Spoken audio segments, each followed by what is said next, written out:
90% মানুষ আল্লাহর ওপর ভরসা করতে গিয়ে যে ভুলটা করে বসে। না টেনে সম্পূর্ণ ভিডিওটি দেখবেন।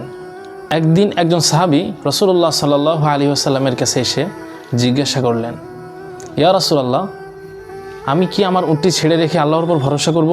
ভাবেন তো, এই প্রশ্নটা আজও আমাদের জীবনের সাথে কতটা মিলে যায়। আমরাও তো অনেক সময় বলি সব আল্লাহর হাতে ছেড়ে দিলাম, কিন্তু নিজেদের দায়িত্বটা কি সঠিকভাবে পালন করি আমরা?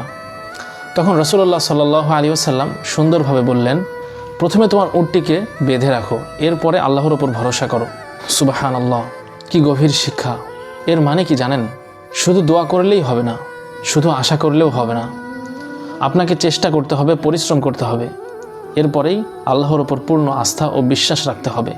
তাই আজ থেকেই বদলে যান, অলসতা ছেড়ে নিজের দায়িত্বটা সঠিকভাবে পালন করুন, আর বিশ্বাস রাখুন সেই মহান রব্বুল আলামিনের উপর। দেখবেন ইনশাআল্লাহ একদিন সফলতা আপনার দরজায় এসে কড়া নাড়বে। মহান আল্লাহ তাআলা আমাদেরকে সঠিকভাবে জীবন পরিচালনা করার তৌফিক দান করুন। আমিন।